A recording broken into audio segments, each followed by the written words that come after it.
of the continent has actually been relatively static. And that's actually because it set up an institution which at the time was called the Agricultural Transformation Agency with the goal of transforming agricultural systems. It meant making very uncomfortable discussions, very unnatural partnerships. And that has had some lasting effect where there is some glimmer of hope. Now, there are still some challenges around scaling that there because capital markets are not fully open, the financial markets are not functioning the way they should. So there's still some cap to the upside, right? But I think that ultimately the biggest challenge is money, and the biggest challenge is pricing capital correctly and setting up the right financial institutions to do so. And I think until we do that, we don't solve for it. What does that mean then for countries that are, already heavily indebted? As you mentioned, investors are already risk averse to going in and investing in, a Ghana or a Zimbabwe or something like that. I mean, should they be trying to replicate some of the policy framework that Ethiopia did, or should there be another approach? I think there needs to be a Pan-African approach that's different than the version that we have today. Today you have this idea of food security where every African country is trying to be self-sufficient on its own for its own thing, as opposed to thinking of food security for the continent, and then sort of playing on the relative strengths of different countries to say, how do we become food secure as a continent? But that means things like free trade agreements that are being signed actually functioning. It means being able to go from point A to point B easily and seamlessly. I mean, as an African, it's harder for me to travel within Africa than it is for me to travel, in Europe or in other parts of the world. We need to solve for those types of things. And then I would say there needs to be a Pan-African vision for agriculture, because each country going at it, for itself is going to make it ultimately way more expensive than saying, what is each country's relative strengths? What are the real investment opportunities that exist for agriculture in Tanzania versus in Ghana versus in Ethiopia versus in South Africa? They actually look different. And then how do we set up the right market mechanisms to ensure when we're talking about food security that sort of becomes a uniting factor? The African Union today doesn't have that thing that binds it the way that its original institution, the OAU, which is the Organization of African Unity, had, which was decolonizing Africa. Like, can food security become that thing that our African leaders can come across the table on and actually structurally change things? I hope so, because if we don't, then I don't think each country going about it on its own is going to solve it. To add to what she just said, another thing also is we should eat at home. And when I mean eat at home, it means in the continent, we should eat what's local. Because most of the foods that are very expensive are foods that are imported. And also mindset shift is very important, decolonizing the mindset. Because for me as a chef, one thing I've experienced, people glorifies going to dine out in an Italian restaurant for a lack of, it's not like I love Italian food, and also not exploring our food enough. They don't see it as cool to go to an African restaurant to have a fine dining experience. So really placing value on what's local, I think is very important when it comes to stepping forward. So during the time when the African continent, African leaders are doing this, I mean, what does that mean for the global community, right? Because it can't just be on smallholder farmers or African leaders to establish this. I mean, what can more developed economies do to support this journey for the continent?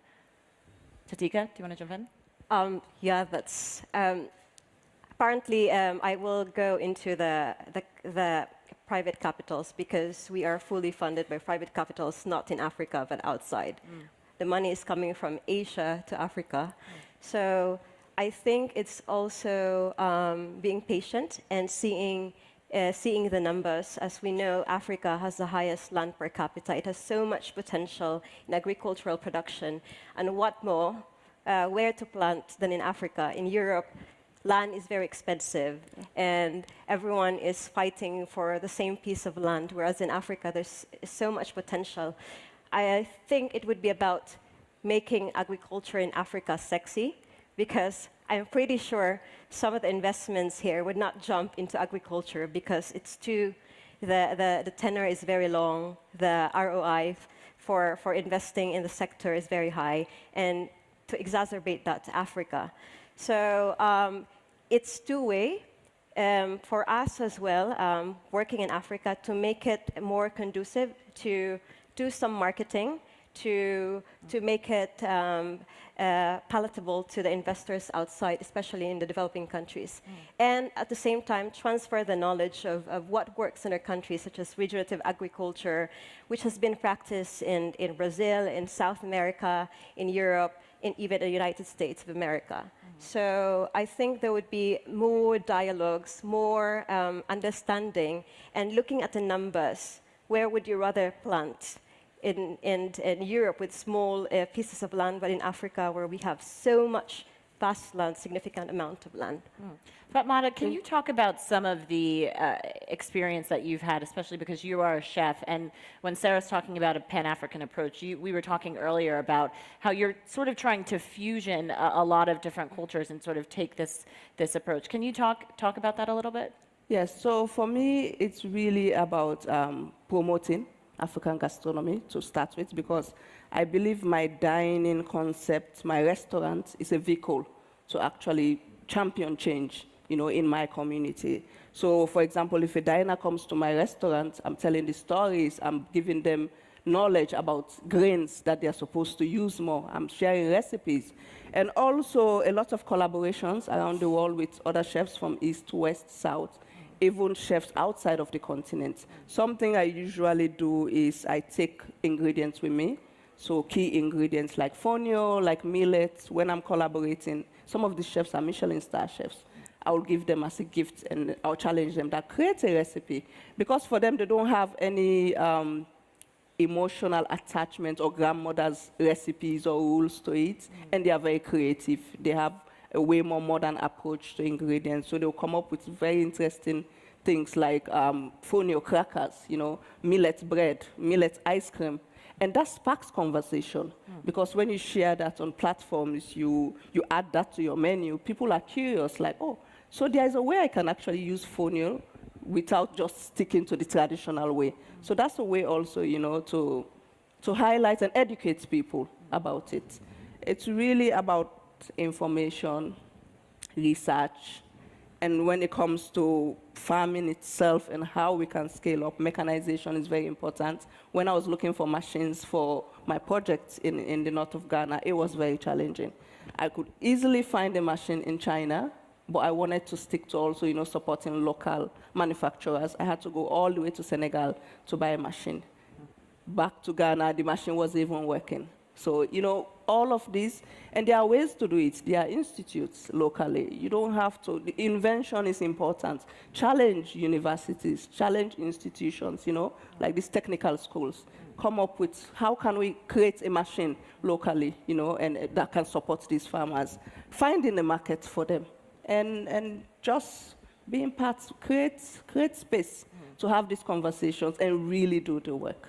Sarah, is there? Oh, yeah, I didn't know someone was clapping. Is there a world that exists where, as Fatmata was talking about, Africa, and I guess I should say, in the short term, Africa is self-sufficient and able to feed other parts of the world? I mean, do you see that in the short term?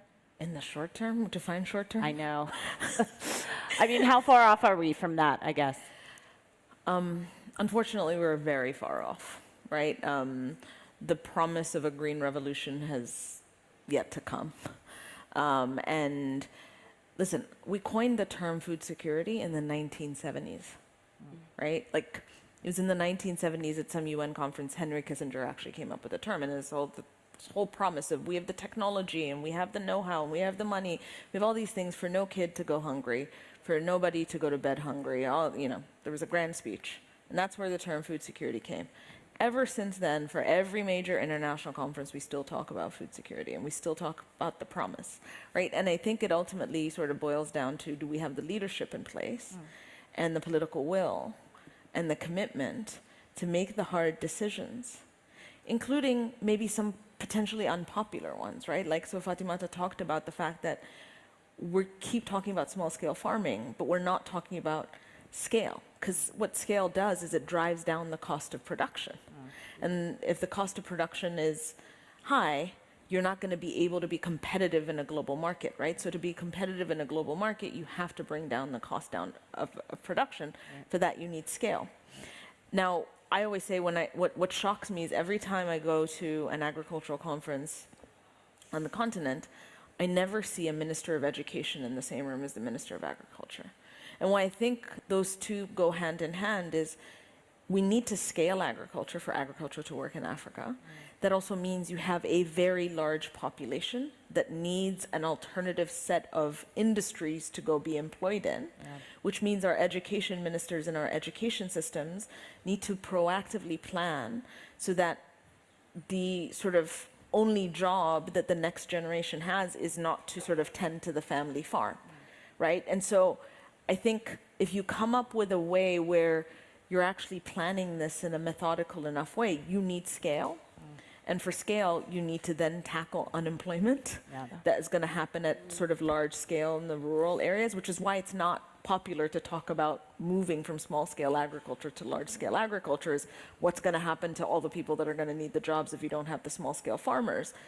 Well, let's educate them so that there are alternative, employment opportunities. And so I hate to be sort of dire, but if you ask me in the short term, do we stand a chance? The answer is no. With the right will and commitment, could we? Yes, because there's so much potential in just, if you look at the area where we're growing production today and just not even increase acreage, but just simply increase yields to the potential that each plot of land actually has, you would get to a net export number, right? So it's not even about increasing sort of acres under production. It's sort of simply using the acres we have under production correctly to be able to be sort of productive at the levels that we can. But I used to be a lot more optimistic. One thing I want to add also, ownership. When it comes to farmers needs to own what they are growing. They need to be in charge.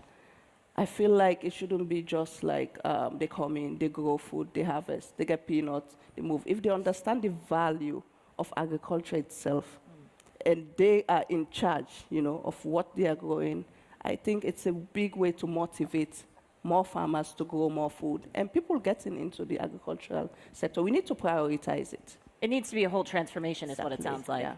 Tatika, do you, yeah? Yes, even if we convince farmers, where are the inputs for production? Where are the roads to transport inputs, to transport commodities? Who are the off-takers? Are you willing to give me the price as a farmer? So we need to convince the farmers to plant more efficiently and effectively, to utilize the soil very well, promote it so they could be passed on to generations. So it's a whole multifaceted short and long-term strategies that we farmers or governments and multi-stakeholders need to put their heads on so we could move forward to food sufficiency, maybe tomorrow or maybe 10 years from now. But I think if other countries, other continents have done it, then we could. Does it get worse in the short term before it gets better? Or, I mean, there's some statistics saying that food insecurity has hit a 10-year high. Could it potentially get worse? I mean, is that what you all are anticipating? Or is there a turnaround happening right now, given the technological revolution and a lot of the other innovations that are coming up? I think we need to wake up. There's definitely food crisis, shortage. If we don't start acting now, it's not looking good. Tatika? I'm more optimistic because amongst all the industry, food will not go away. We need food. And I feel that for every investor, the food industry, the demand is there. So there is always a market. So I think it's not, I see it like there is more hope. And I would continue to believe in being in this sector. Sarah? So when you say food securities or insecurities at a 10-year high, that's right. It's potentially worse. And if you think of what it means, it's availability plus affordability. There are two factors to food security. We can have enough food, but if it's not affordable, then you're still going to have food insecurity challenges, right?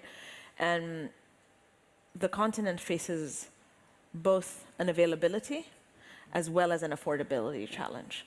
And when you say, why is that?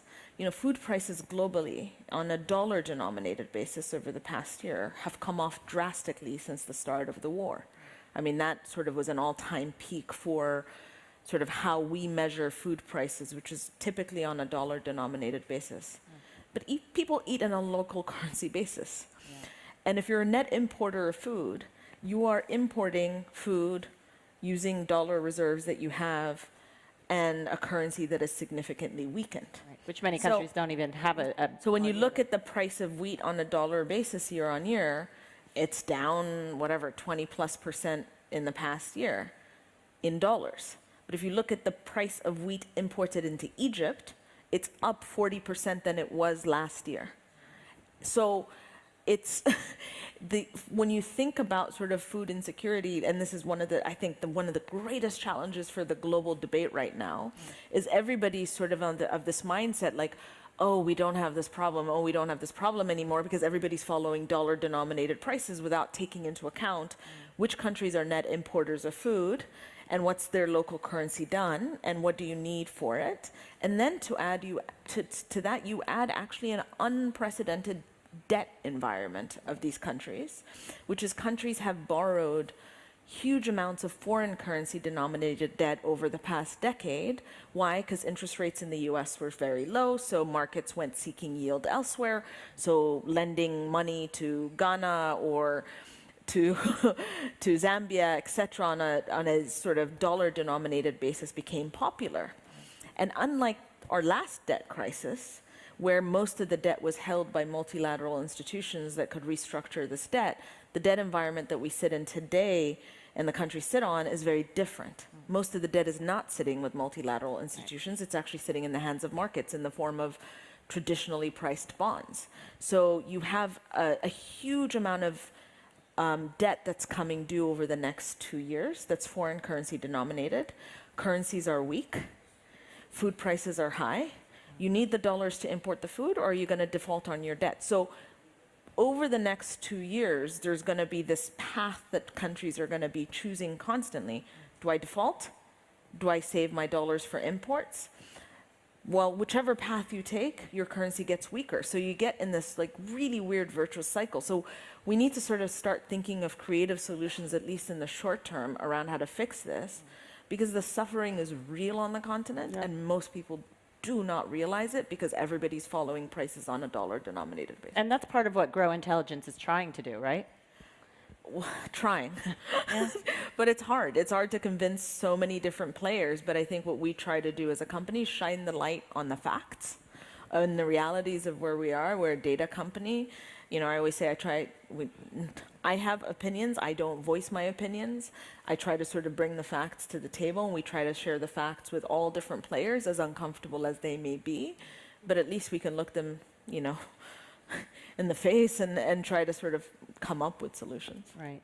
Another thing I want to add to this that she said, I was shocked that wheat, honestly, even as a chef, I didn't know that wheat was coming from Ukraine. And there was shortage. We needed to bake bread. And luckily, that time also, I launched the Global Chef Challenge with FAO, because, they designated the entire 2023 to use more of millet. So we did this challenge. A lot of chefs were trying millet in different ways. And I tried to use fonio and millet to bake bread. It came out really nice. And for me, the question was, why is it that these are ancient grains that's been around for over 7,000 years? Most is gluten-free, very nutritious. Why is it that we are not using it? Why are we importing wheat from Ukraine and other places? So diversifying our food is very important. We cannot rely on few foods. We have to explore everything that we have. Eat local is a very important step to go forward in solving food security. It's daunting, but there are real life things that people can do to take a stab Baby at steps. Baby steps Yes. is what the continent needs. Ladies, thank you so much. Sarah, Tatika, Fatmata, thank you so much for your time. Thanks to everyone in here. Okay.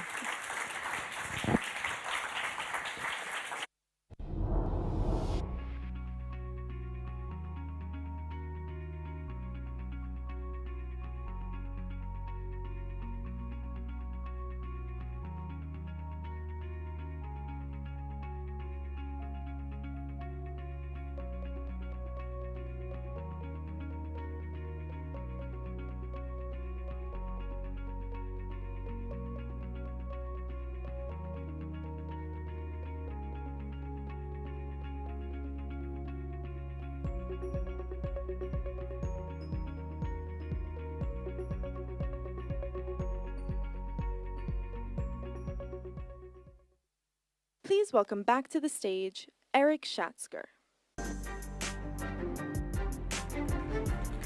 That, ladies and gentlemen, concludes our main stage program for Bloomberg New Economy's Gateway Africa. I want to thank you all for joining us here in Marrakesh. It has been an extraordinary 2 days. I've learned so much myself and made connections I know will be valuable for years to come. I know the same goes for all of you. That's why we created Bloomberg New Economy, and that's why we bring you together for events like Gateway Africa. I don't want to say goodbye, but sadly, we must. In a moment, it will be time for lunch. There's a buffet down the hall. If you're going to our breakout sessions, don't forget about them. How FinTech can transform a continent. A just transition 6 months from COP. You'll find grab-and-go lunches outside. Please join me, folks, in thanking my colleagues at Bloomberg for the months of work they put into developing and then executing this amazing experience. A sincere thanks to our partners at Morocco Now for bringing us to Marrakesh and making the Gateway Africa possible. And finally, my heartfelt thanks to all of our speakers and to you, our delegates, for your support. I hope to see you in Singapore for our annual New Economy Forum in November. But right now, to close, I want to share with you some of the most memorable moments from our inaugural Bloomberg New Economy Gateway Africa. Thank you.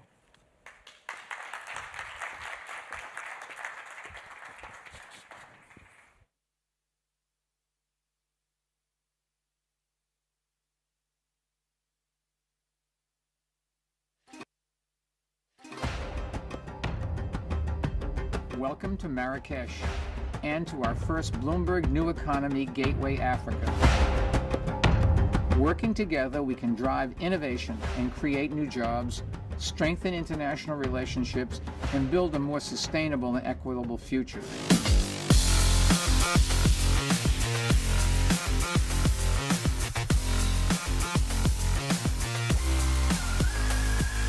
L'Afrique doit se faire confiance. Africa should trust itself because substantial natural resources are important and youthful population, women with talented and skills.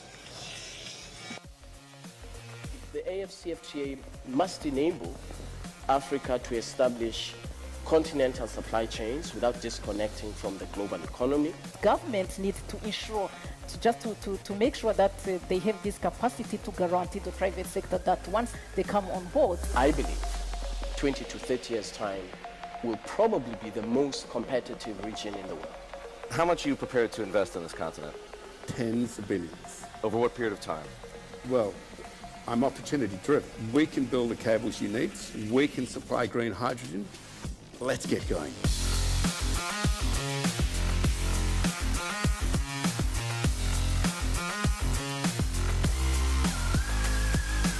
We need to demonstrate that Africa is in the driving seat, working with partners, but it is us.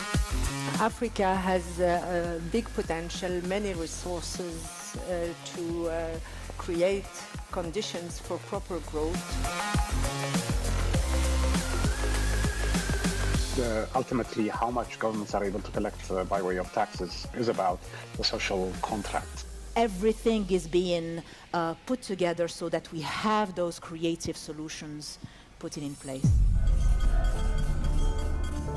Our mission truly is to explore and debate and discuss the most critical issues to the future. You people have the power to make a significant impact on Africa's future. As His Majesty the King Mohammed VI once stated, as far as Morocco is concerned, Africa is the future, and the future starts today. So let's unite our shared belief in Africa, because it's Morocco now, because it's Africa now. Thank you very much for your attention, and bon appetit. Africa is not exotic, it's not outside the world, it's part of the world. So whatever is going on in the world, Africa is absolutely a part of it. I believe the government can play a role, linking it back to what I am doing on the continent, which is empowering and supporting and bringing the right investments to the creative and culture industry.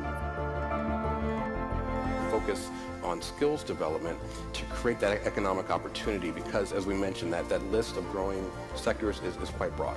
Infrastructure today, if we want to industrialize and drive up infrastructure, we need energy. You need an effective port system. This is why we are modernizing and expanding our port infrastructure. That is key.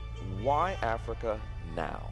You look at Africa and you say, wow, it's exciting, it's young, it's a country where we're going to have the first digital native generation coming up.